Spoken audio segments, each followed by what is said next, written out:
Assalamualaikum warahmatullahi wabarakatuh. Perkenalkan, nama saya Habib Khairul Tabiin dari Universitas Kiai Haji Abdul Wahab Hasbullah Tambak Beras Jombang, Prodi Sistem Informasi.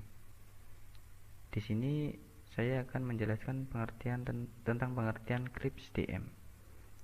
CRIPS DM merupakan singkatan dari Cross Industry Standard Process Model from Data Mining.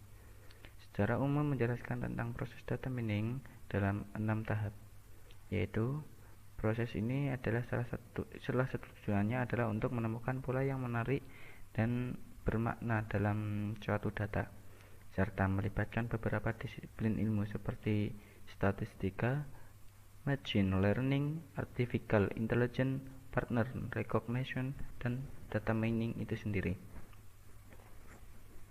Nah, pada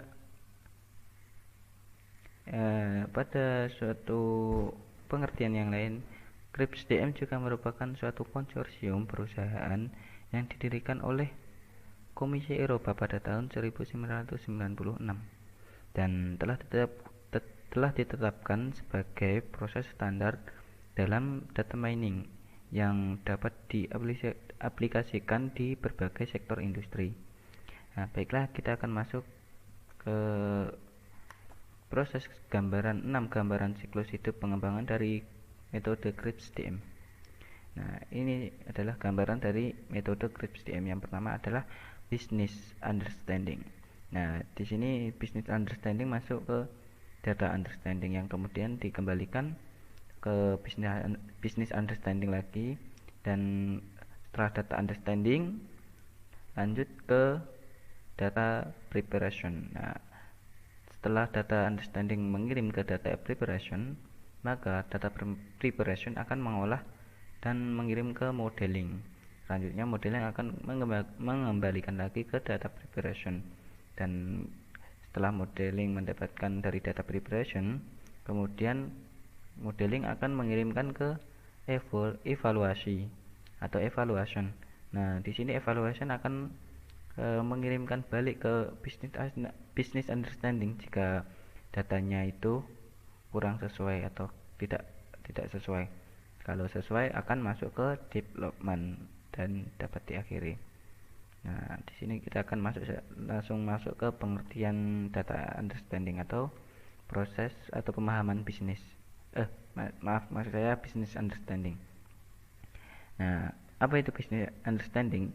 Nah, tahap ini adalah memahami tujuan dan kebutuhan dari sudut pandang bisnis, yang kemudian menerjemahkan pengetahuan ini ke dalam pendefinisian masalah dalam data mining, dan selanjutnya akan ditentukan rencana dan strategi untuk mencapai tujuan tersebut. Nah, ada beberapa hal yang dapat dilakukan, seperti yang pertama, menentukan tujuan secara rinci dalam lingkungan bisnis atau unit penelitian secara keseluruhan.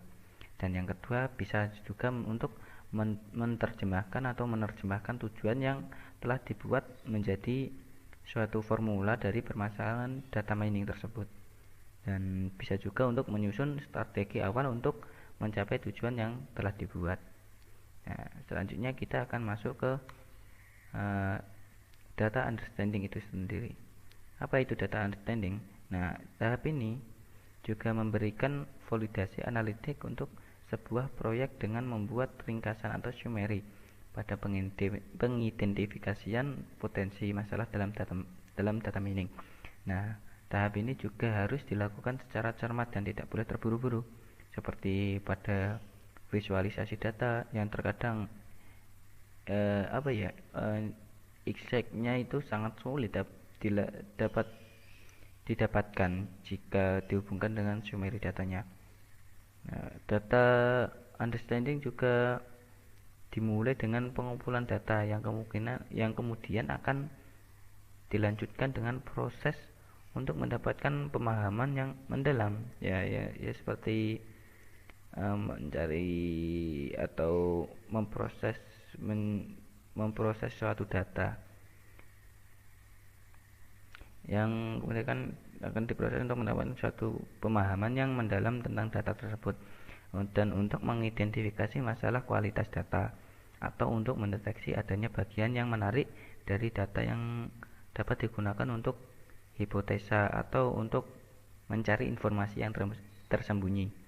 Nah, dari data tersebut bisa menunjukkan suatu kevalidasian yang tepat untuk penulisan hipotesanya.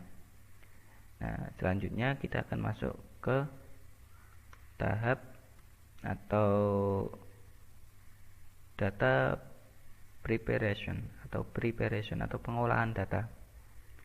Nah, pada tahap ini juga meliputi semua kegiatan untuk membangun dataset akhir atau data yang akan diproses pada tahap pemodelan atau modeling.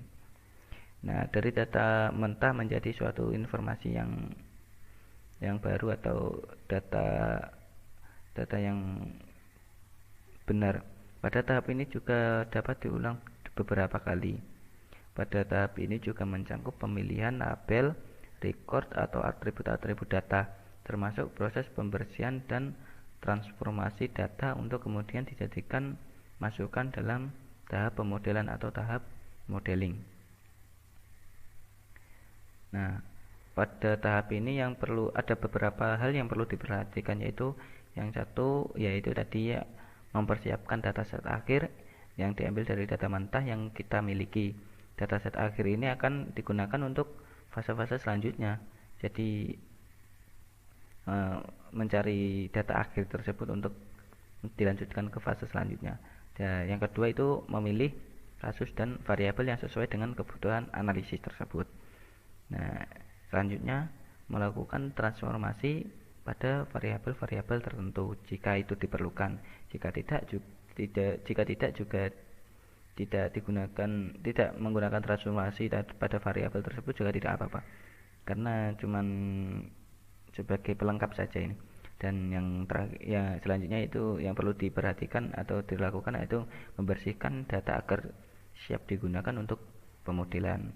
Nah, itu adalah beberapa hal yang perlu dilakukan untuk fase preparation data atau persiapan data atau pengolahan data. Nah, selanjutnya adalah yaitu modeling atau pemodelan. Apa itu modeling? Pada tahap ini akan dilakukan pemilihan dan penerapan di berbagai teknik pemodelan dan beberapa parameternya akan disesuaikan untuk mendapatkan nilai yang optimal. Nah, secara khusus itu ada beberapa teknik yang berbeda yang dapat diterapkan untuk masalah data mining yang sama. Nah, di pihak lain juga ada teknik pemodelan yang membutuhkan format data khusus, sehingga pada tahap ini masih memungkinkan kembali ke tahap sebelumnya.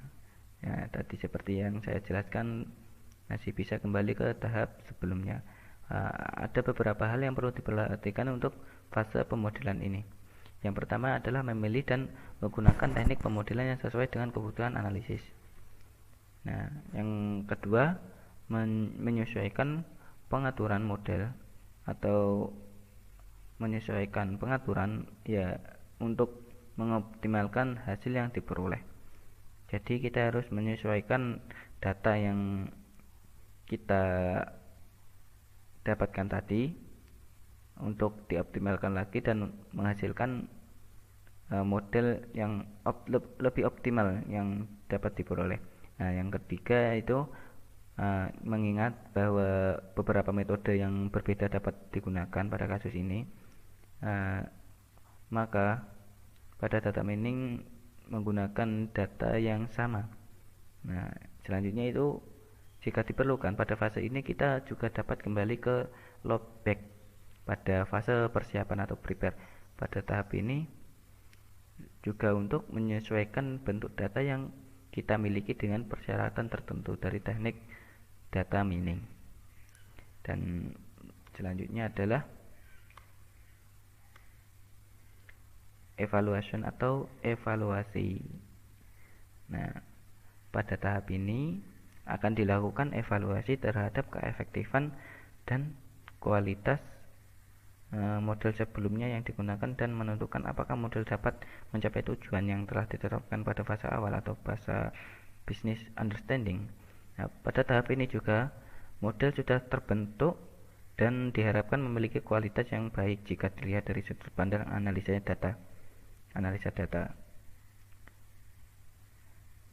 Kunci dari tahap ini adalah menentukan apakah ada masalah bisnis yang belum dipertimbangkan. Di akhir dari tahap ini juga harus ditentukan penggunaan hasil dari proses data mining tersebut.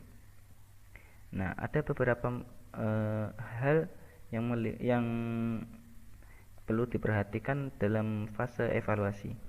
Yang pertama adalah mengevaluasi satu atau lebih model yang terpilih dari fase pemodelan untuk mengetahui kualitas dan efektivitas dari model terpilih tersebut yang sebelumnya digunakan di lapangan, dan menentukan apakah model sebenarnya mencapai tujuan yang ditetapkan pada fase pertama, yaitu fase pemahaman bisnis. Dan yang selanjutnya adalah memeriksa apakah aspek-aspek penting dari masalah riset atau bisnis belum cukup untuk menjelaskan masalah tersebut. Dan yang ketiga adalah membuat keputusan mengenai hasil dari data mining tersebut. Nah, itu merupakan hal-hal yang perlu diperhatikan dalam fase evaluation atau evaluasi data atau evaluation base. Nah, selanjutnya kita menuju ke development. Nah, development sendiri ini pada tahap ini juga bertujuan untuk pengetahuan atau informasi yang telah diperoleh akan diatur dan dipresentasikan dalam bentuk khusus, sehingga dapat digunakan oleh pengguna. Tahap development ini juga dapat berupa pembuatan laporan sederhana atau pengimplementasian proses data mining yang berulang dalam perusahaan. Dalam banyak kasus juga terdapat development yang melibatkan konsumen di samping analisa data, karena sangat penting bagi konsumen untuk memahami tindakan apa yang harus dilakukan untuk menggunakan model yang dibuat.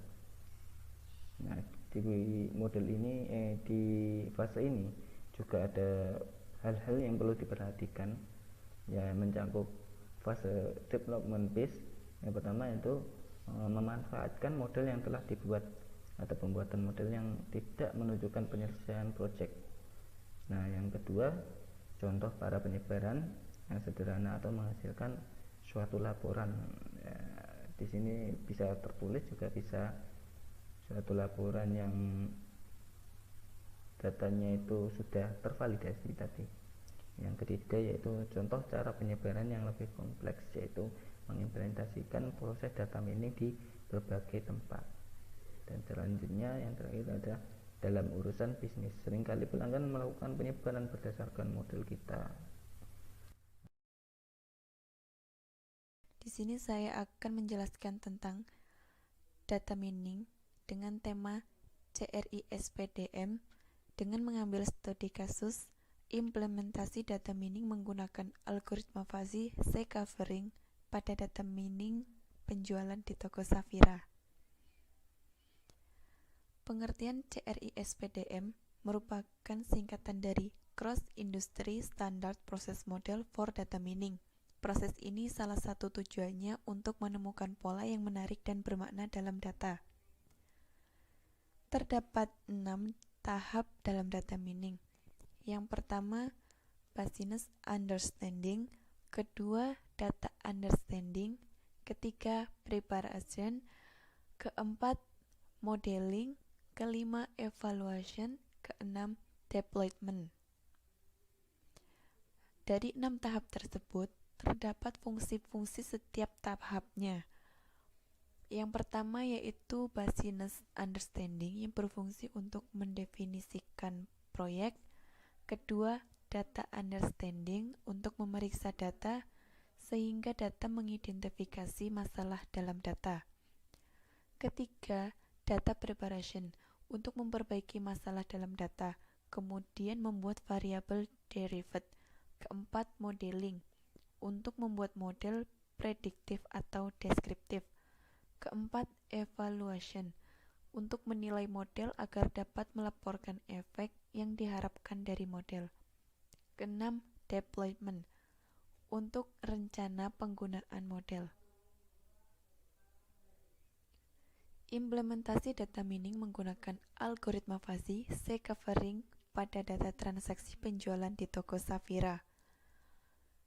Langkah-langkah yang digunakan untuk menyelesaikan algoritma fuzzy C-covering sebagai berikut. Yang pertama, menentukan max item threshold yang dibutuhkan. Max item threshold adalah suatu pembatas yang dipakai untuk menyaring transaksi berdasarkan jumlah item yang dibeli dalam transaksi tersebut.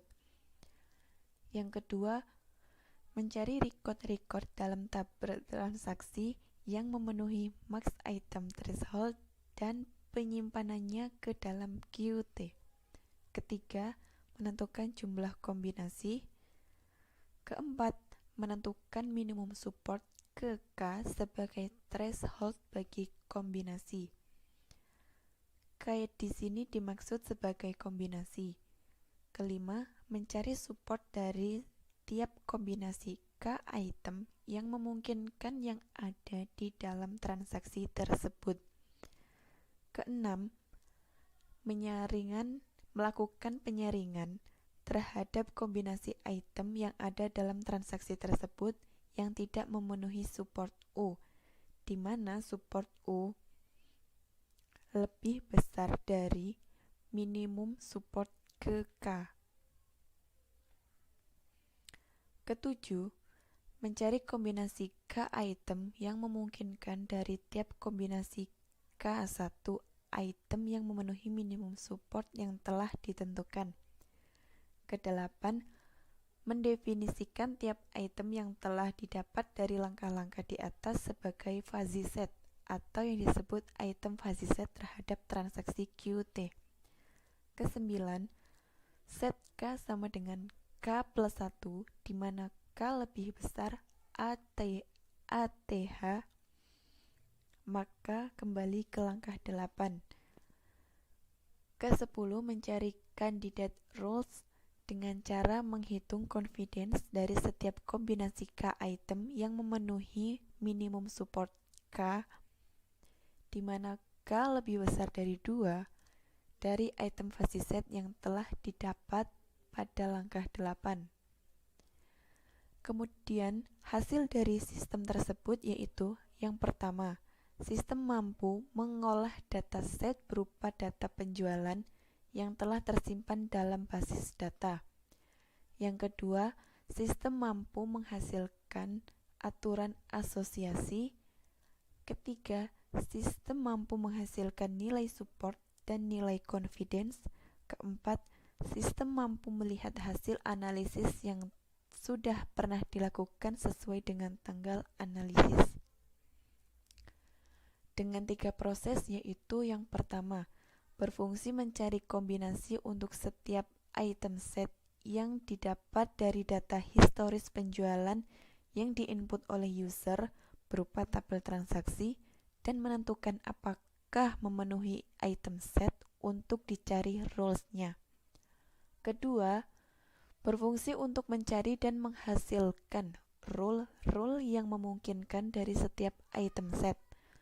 Ketiga, berfungsi untuk merepresentasikan ke user rule yang sesuai dengan keinginan user untuk keperluan analisis hasil yang didapatkan berupa tabel aturan asosiasi.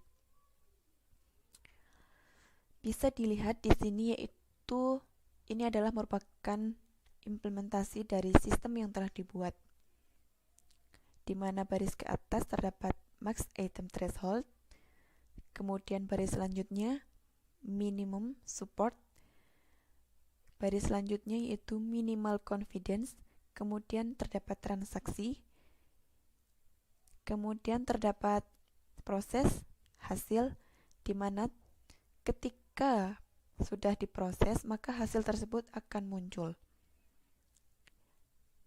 Form ini dinamakan form analisis. Kemudian evaluasi. Tahap evaluasi ini adalah tahap di mana akan dilakukan analisis dari aturan asosiasi yang terbentuk dan nilai support dan nilai confidence dari algoritma fuzzy C-covering. Proses analisis dilakukan untuk mencari pola ketergantungan dan dukungan dalam setiap item barang yang dibeli oleh konsumen. Setelah diketahui, pola kecenderungan selanjutnya akan dijadikan sebagai bahan kesimpulan. Bisa dilihat di sini dari nomor 1 sampai nomor 4, kemudian terdapat kolom jumlah transaksi, nilai max item threshold, nilai support, nilai confidence, kemudian aturan asosiasi. Jadi kesimpulannya adalah yang pertama, dapat melakukan perhitungan dalam proses association rule menggunakan algoritma fuzzy C-covering yang menghasilkan rule aturan asosiasi, nilai support, dan nilai confidence dari data transaksi toko Safira.